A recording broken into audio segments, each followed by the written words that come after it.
The Galactic Council had made its decision. The Scifi race, once a proud and powerful species, had been officially abandoned by the interstellar community. Their homeworld was in ruins, their cities reduced to ash after years of internal conflict. Famine and disease spread across their scattered colonies. The few remaining survivors sent desperate distress signals into the void. But no one answered. The Council's judgment was final.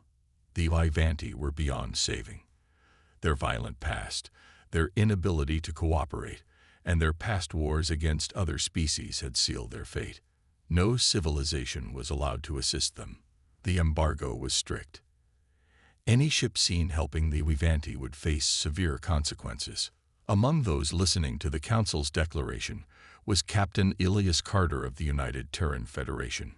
He sat in his ship, the Solstice, watching the broadcast from his command chair. Around him, his crew remained silent, their faces filled with unease. "Are we really going to ignore them?" asked Lieutenant Mira Patel, his second in command. The bridge was quiet, as Carter thought. The human race had been outsiders once.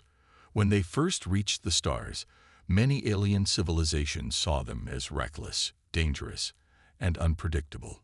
Some even feared them. But humanity had proved itself, not by force, but by resilience, unity, and an unwavering belief that no one should be left behind. Carter sighed, leaning forward. "We can't just sit here and watch them die." "Captain," said Ensign Davis, "if we interfere, we'll be violating the Council's orders. It could put the entire Federation in danger." Carter's eyes darkened. "The Council is wrong. The Scifi might have made mistakes, but so has every species, including us. If no one else will help them, then we will." The crew exchanged glances. Disobeying the Council was a risk. The Federation had always been careful in maintaining peace with the larger galactic powers. But there was something different about humanity. They never turned their backs on those in need. Mira Patel gave a small nod. "I'll prepare the medical supplies." Davis sighed but smiled. "And I'll check our defenses, just in case." Carter grinned. "All right then. Set course for Scifi Prime." A world in ruins. The Solstice dropped out of hyperspace near the Scifi homeworld. The sight before them was heartbreaking. The planet, once filled with towering cities and golden landscapes, was now a graveyard. Fires still burned in some regions. The oceans were poisoned, the land covered in wreckage. The remaining Scifi had gathered in makeshift camps, barely surviving on whatever food and water they could find. As the ship descended, Carter could see the Scifi on the ground, watching with fear. Some grabbed weapons, expecting another enemy attack. Others simply stared, too weak to care anymore. When the humans stepped out, the Scifi leader, Jellic, approached cautiously. His body was covered in scars, his once golden eyes now dull with exhaustion. "We have nothing left to take," Jellic said bitterly. "So if you're here to finish us off, do it quickly." Carter took a deep breath. "We're not here to take anything. We're here to help." Silence. The Scifi warriors whispered among themselves. No one had ever come to help them. Jellic narrowed his eyes. "Why would you help us? The Council made it clear. We are not worth saving." Carter met his gaze. "That's their opinion, not ours. If the rest of the galaxy wants to abandon you, that's their choice. But we don't leave people behind." The Scifi leader studied him for a long moment. The humans did not look afraid. They did not hesitate. There was something strange about them. Something different. For the first time in years, hope flickered in Jellic's heart. Maybe, just maybe, his people were not alone after all. The air on Scifi Prime was thick with smoke and the smell of decay. The once great cities of the Scifi were now nothing more than ruins, shattered by years of war and abandonment. No ships came, no aid arrived, no hope remained. Except for one ship. Captain Elias Carter and his crew stood outside their vessel, the Solstice, surrounded by wary, exhausted Scifi survivors. Their leader, Jellic stood at the front, his scared arms crossed, his golden eyes filled with suspicion. "You say you came to help," Jellic said, his voice rough with distrust. "Why?" Carter met his gaze without flinching. "Because we can." Jellic let out a bitter laugh. "No one helps without expecting something in return. Are you here to make us your servants? To steal what little we have left?" Lieutenant Mira Patel stepped forward. "You have nothing left to steal," she said bluntly. "Your people are starving. Your planet is dying. If we wanted to harm you, we wouldn't be standing here offering food and medicine." Jellic frowned, glancing at the supplies the humans had already begun unloading. Crates of nutrient packs, clean water, medical kits, and thermal blankets sat waiting, untouched. The Ivanti warriors still refused to take them, their hands resting on rusted weapons. Carter sighed. "We're not your enemies, Jellic. We're not here to conquer. We're here because no one else would come." He gestured to the planet around them. "The Galactic Council turned its back on you. Every other civilization left you to rot. But humans, we don't leave people behind." A long silence followed. The Ivanti exchanged uncertain glances. They had been betrayed before, lied to, abandoned. But the human ship was small. Their weapons were holstered. Their hands were empty, open, not clenched into fists. Finally, Jellic took a step forward. He picked up a small ration pack from the nearest crate, opened it, and sniffed the contents. It smelled fresh, clean, real food. He took a bite. It was the first real meal he had tasted in years. The first spark of trust. The Ivanti warriors watched their leader closely. When Jellic nodded, they hesitated, but then, one by one, they stepped forward. Some grabbed food. Others reached for medical kits, their injured bodies covered in untreated wounds. The humans worked quickly. Dr. Henry Vaughn led a small team, treating wounds, setting broken bones, and distributing antibiotics. Mira Patel and Ensign Davis set up water purifiers and heating units to combat the cold nights. Carter himself oversaw the supply distribution, keeping a close eye on the Ivanti. Many of them still didn't trust the humans, but they didn't refuse the help either. Jellic approached Carter as the sun began to set. "I don't understand your people," he admitted. Carter smiled. "That makes two of us." "No," Jellic said, shaking his head. "You don't ask for anything in return. That is unnatural." Carter's expression turned serious. "Maybe to some, but humans are different. We've had our dark times. We've seen war. We've made mistakes." He looked at the ruined city in the distance. "We've even come close to destroying ourselves. But we learned one thing. No one should have to suffer alone." Jellic was silent for a long time. Then he let out a slow breath. "We will accept your help," he said at last, "but do not expect gratitude from all of my people. Many will never trust outsiders." Carter nodded. "Fair enough. We're not here to change your minds, just to keep you alive." Not everyone agrees. But not all Ivanti welcome the humans. In the shadows of the ruined city, a group of rogue Ivanti warriors gathered in secret. Their leader, a hardened veteran named Verex, watched from a distance as his people accepted food and medicine from the Terrans. "This is an insult," Verex growled. "The same species that once feared us now sees us as weak, and we let them." One of his followers hesitated, but Captain Jellic has agreed to work with them, and they bring food, medicine. Verex bared his teeth. "A master feeds his pets before putting them in chains. We will not be pets." Another warrior nodded in agreement. "What do we do?"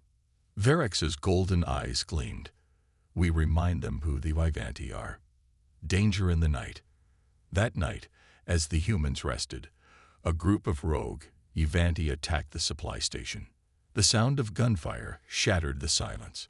Explosions rocked the camp. Carter was on his feet in seconds, shouting orders. "Everyone, take cover. Defensive positions now." The Levanti attackers moved fast, striking at the food storage and medical tents. They weren't trying to kill the humans. They were trying to send a message. Shellick rushed to Carter's side, his face pale with anger. My people, they do not all agree with my choice. Carter clenched his jaw. I figured. Mira Patel fired her rifle into the air, forcing the attackers back. The Solstice's defense drones activated, creating a protective barrier around the main camp. After a few minutes, the attack ended. The rogues had vanished into the ruins. No humans were killed, but much of their supplies were destroyed. Shellick looked at the burning crates, his fists tightening. They would rather die than accept help. Carter's expression hardened. Then we'll have to show them another way. To be continued. This keeps the conflict rising while reinforcing the theme of humanity's compassion versus the Levanti's struggle with pride and trust. It sets up the next part with tension. Will the humans win over the entire Levanti race, or will resistance grow stronger? Let me know if you need any changes. The fire crackled in the night, casting long shadows over the ruined city. Smoke from the destroyed supplies still lingered in the air, a painful reminder of what had been lost. The humans and the Levanti loyal to Shellick worked together to put out the remaining flames, but the damage was already done. Captain Elias Carter stood with his arms crossed, surveying the wreckage. The food supplies were nearly gone. Medicine had been burned. Water purifiers were shattered. The rogue, Levanti, had made their message clear. They would rather see their people starve than accept help from humans. Lieutenant Mira Patel wiped sweat from her forehead, shaking her head. This wasn't just an attack. It was sabotage. They wanted to make sure we couldn't help anyone. Shellick stood beside her, his golden eyes dark with frustration. They are my people, but they are fools. He clenched his fists. I knew there would be resistance, but this is madness. Carter exhaled slowly. We expected resistance, but we didn't expect it this soon. He turned to Dr. Henry Vaughn, who was bandaging the wounded. How bad is it? Vaughn sighed. No deaths. Some injuries, mostly burns and shrapnel wounds, but without proper medical supplies, infections will spread fast. Carter's jaw tightened. Then we'll have to act fast. A desperate plan. The crew of the Solstice gathered around a makeshift table, discussing their options. The food shortage was the biggest problem. Without supplies, both the humans and the loyal Levanti would suffer. We need more rations, Patel said. If we don't get food soon, we'll lose what little trust we've gained. There's a problem, Shellick added. The only remaining storage caches are in Sector 9, deep inside rogue territory. Patel frowned. You mean the same rogues who just tried to kill us? Shellick nodded grimly. Yes, but those supplies were hidden before the war ended. They are still untouched. Carter rubbed his chin. So let me get this straight. The only food left on this planet is in a location controlled by the same people who just set fire to everything we brought. Shellick gave him a sharp look. You wanted to help my people. This is how. Silence fell over the group. The plan was risky. Walking into enemy territory meant walking into an ambush. But there was no other choice. Carter glanced at his team. We go at dawn. Into the lion's den. The next morning, Carter, Patel, and a small group of humans and Levanti moved cautiously through the ruins of Sector 9. The sun cast eerie shadows across the broken buildings, the silence thick with tension. Shellick led the way, his rifle gripped tightly. The caches are underground, beneath the old government buildings. Carter nodded. Let's move fast. As they approached the entrance, a low growl echoed through the ruins. They were not alone. Patel raised her rifle. We've got movement. From the shadows, Verex and his rogue warriors stepped forward, weapons drawn. Their eyes burned with hatred. Well, Verex sneered. The humans come crawling into our lands like hungry beasts. Did you think we wouldn't see you? Carter didn't raise his weapon. Instead, he held up his hands. We're here for the food, nothing else. Verex laughed coldly. The food belongs to the strong, not to beggars. Jellic stepped forward. Our people are starving, Verex. If we don't share what's left, we all die. Verex's expression hardened. Better to die with honor than live under human rule. Patel scoffed. Human rule? We didn't come here to conquer you, idiot. We came because no one else would. Verex's warriors shifted uncomfortably. Some of them exchanged glances, uncertain.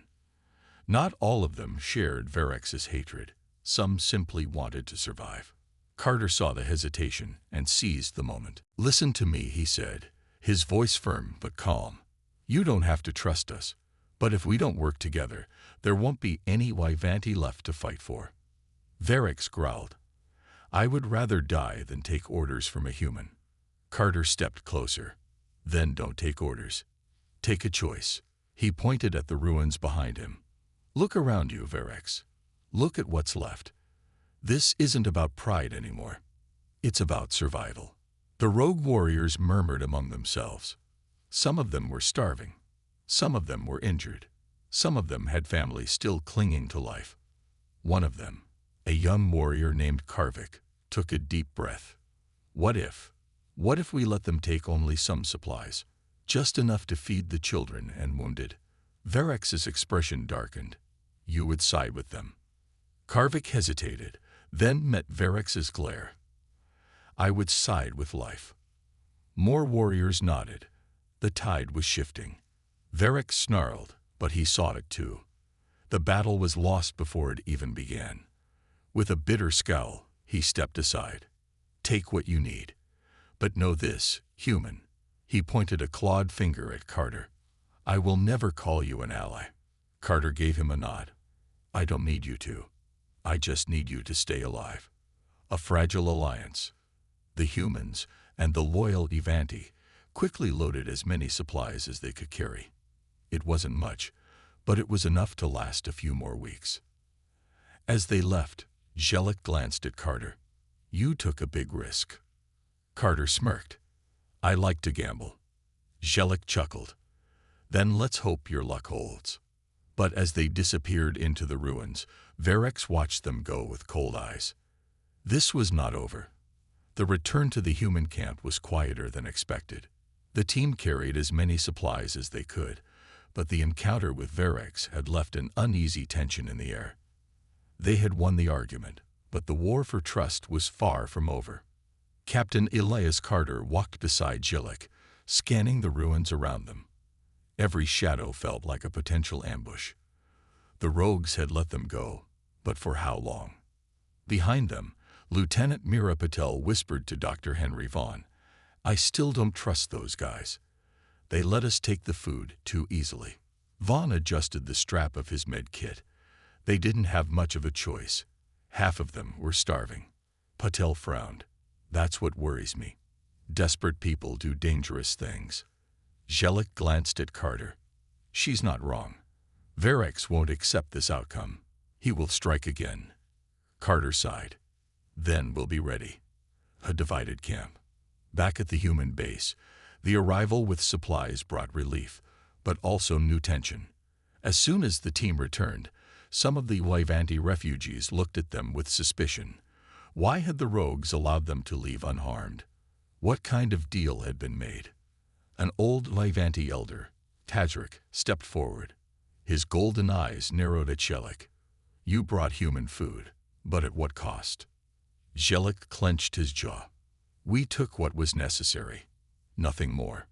Tadric scoffed. And you think Verex will forget this insult? You have made things worse. A murmur spread through the gathered Ivanti. Some were grateful for the food. Others feared retaliation. Carter stepped forward. Listen to me. If we do nothing, you starve. If we fight each other, you starve faster. We are here to help, not to rule. If Verex wants a war, then let him be the only one fighting it.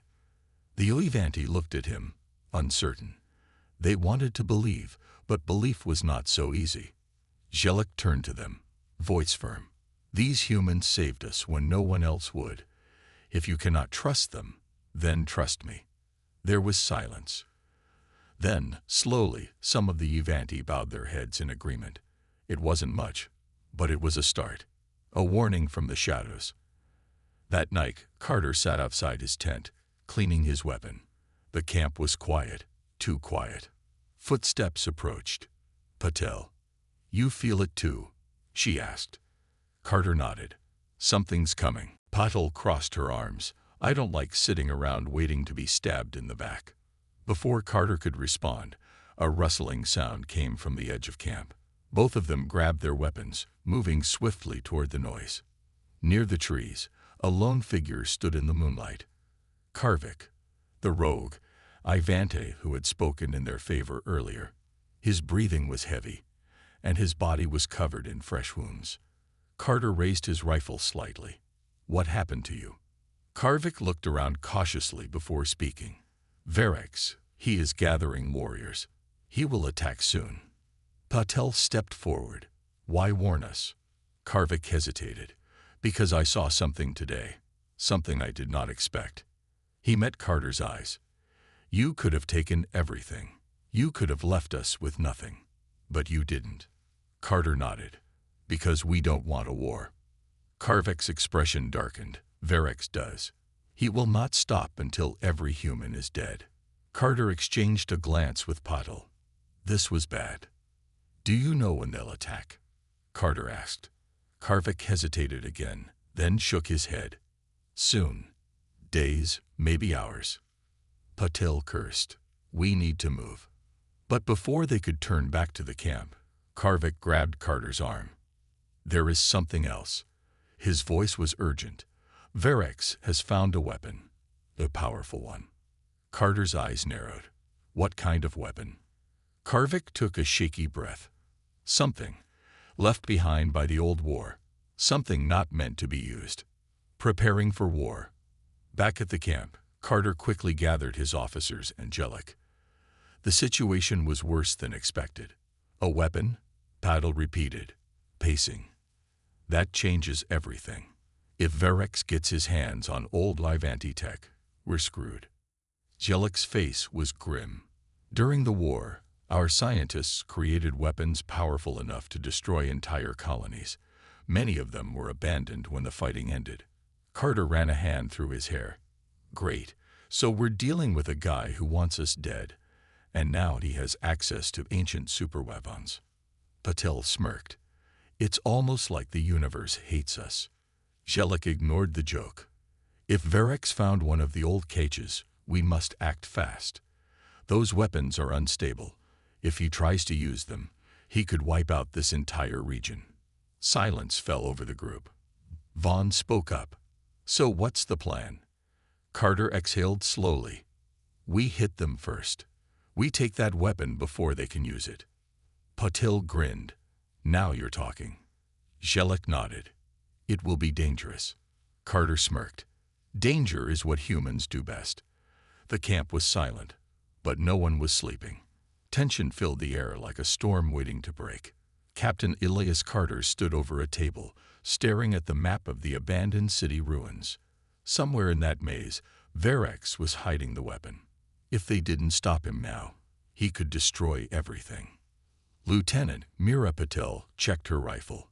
"So we go in, find the weapon, and take it before Verex does." Carter nodded.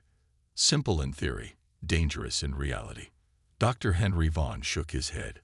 "We don't even know what this weapon is.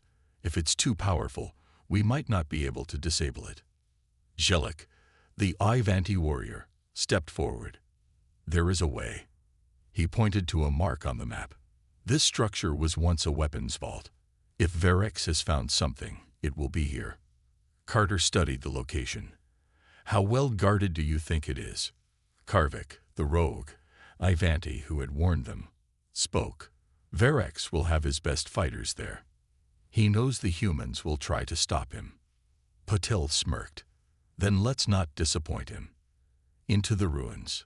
The team moved fast, slipping through the city ruins under the cover of night. Broken buildings loomed over them, their shattered windows like hollow eyes. Carter led the way, his rifle steady. Every step was careful. Every shadow could be a threat. Zhilik suddenly raised his hand, signaling the team to stop.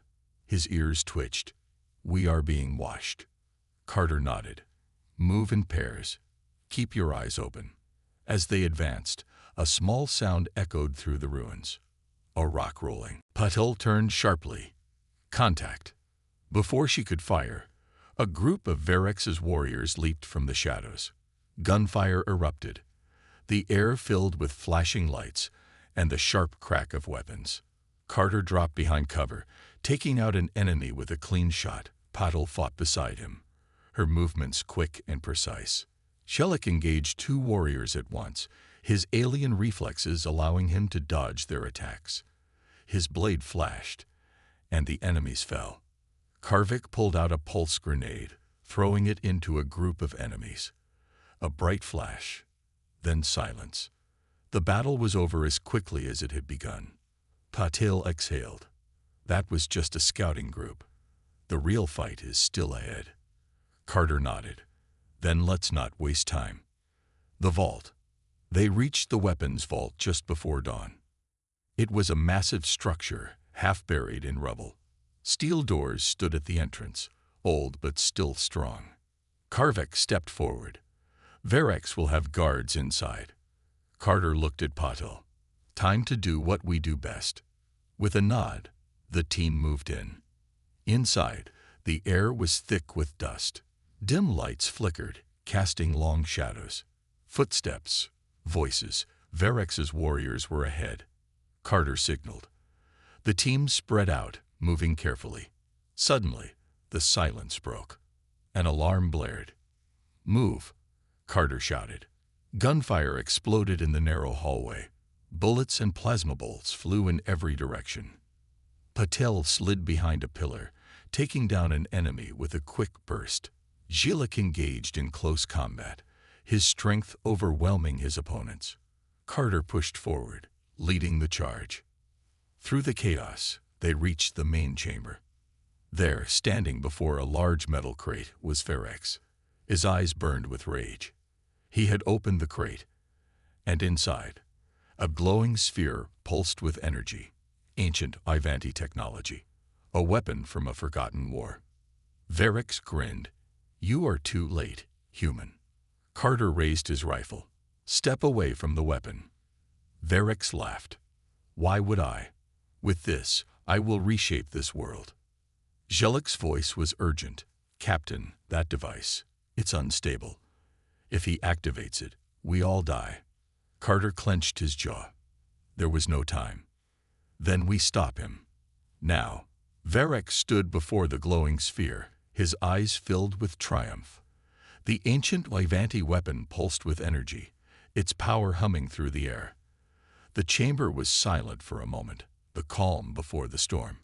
Captain Elias Carter kept his rifle steady, his finger near the trigger. One wrong move, and everything could be lost. Verex smirked. "You humans never know when to quit." Carter's jaw tightened. "And you never learn when you're beaten." Zhilik, the Ivanti warrior, took a cautious step forward. "Verex, you don't understand what you're holding. That weapon is not meant to be used. It could destroy everything." Verex let out a low chuckle. "I understand it perfectly. This is power. Power that will put me above all others." Dr. Henry Vaughn whispered, "Captain, we have to stop him before he activates it." Patil tightened her grip on her weapon. "Then let's take him down before it's too late." The fight for the weapon. Before anyone could move, Verex slammed his hand onto the control panel. The sphere glowed brighter, sending out a wave of energy that shook the entire chamber. The floor cracked, and dust fell from the ceiling. A high-pitched alarm blared through the room. Something was wrong. Karvik, the rogue Ivanti, growled. "He's losing control of it." Carter didn't wait. He fired first. The shot hit Verex's shoulder, making him stumble back. "Kill them," Verex roared. His warriors charged forward. Gunfire erupted. The room became a battlefield. Zhilik moved like a shadow, his blade flashing. He cut through the enemies, dodging plasma bolts with unnatural speed. Patel fired her rifle with deadly accuracy. "Stay away from that console," she shouted, shooting down anyone who got too close. Karvik tackled a guard, knocking him to the ground. He grabbed the enemy's weapon and used it against him. Carter rushed toward Verex, dodging attacks. He had one goal: stop the weapon. Verex snarled, raising his plasma blade. He swung at Carter, but Carter blocked it with the barrel of his rifle. Sparks flew. "You can't stop me," Verex growled. Carter shoved him back. "Watch me." A desperate gamble. Dr. Vaughn checked the readings on his scanner. The weapon was reaching critical levels. "Captain," he yelled, "it's unstable. If we don't shut it down, it will explode." Carter knew what he had to do. He couldn't let this weapon destroy everything. He dodged another attack from Verex and slammed his elbow into the alien's face. Verex stumbled back, blood dripping from his lip. Carter turned to Jellic. "Can you disable it?" Jellic hesitated, then nodded. "But I need time." Carter reloaded his rifle. "Then we'll buy you some." Turning the tide, Patil and Karvik pushed forward, forcing the remaining enemies back. The fight was brutal, but the humans and their Revanti allies refused to fall. Karvik grabbed a fallen enemy's grenade. "This will clear a path." He threw it toward a group of Verex's soldiers. A bright flash, then silence. The enemy forces were weakening, but Verex was still standing. "You think you can win?" Verex growled, his eyes burning with hatred. Carter raised his rifle. "I don't think. I know." Verex lunged at him with his plasma blade. Carter dodged, grabbed Verex's arm, and twisted.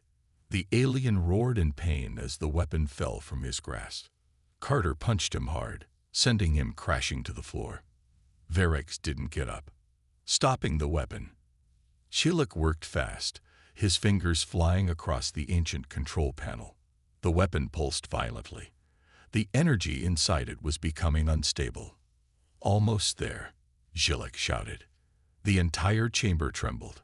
If the weapon exploded, it would take the entire city with it. Carter and Patil stood ready, guarding Shiluk as he worked. Then, a final click. Shiluk stepped back. The sphere's glow dimmed, then faded completely. The weapon was deactivated. For a moment, no one moved. Then Patil let out a breath. "We did it." Victory and consequences. Karvik checked the unconscious Verex. "He's alive." "Barely." Carter looked at the fallen leader. "He'll face justice for what he's done." Jellic nodded. "The Uvanti people will no longer follow him. His reign is over." Dr. Vaughn sighed. "And that weapon? What do we do with it?" Carter stared at the darkened sphere. This much power was too dangerous. "We destroy it," he said. "For good." Patil smiled. "Now that's a plan I can get behind." The battle was over, but the war for the Uvanti's future had just begun. The battlefield was silent now. Smoke and dust filled the air, but the fighting had stopped. The ancient Uvanti weapon, once glowing with dangerous energy, was now nothing more than a lifeless sphere. It was over. Captain Elias Carter looked around. His team had survived. Patil was helping Karvik up. Vaughn was checking on the wounded, and Jellic stood over the unconscious body of Verex, his face unreadable. "This war ends today," Carter said. "No more destruction. No more fear." Jellic nodded. "The Uvanti people will finally be free." The fate of Verex. Verex groaned, his eyes slowly opening.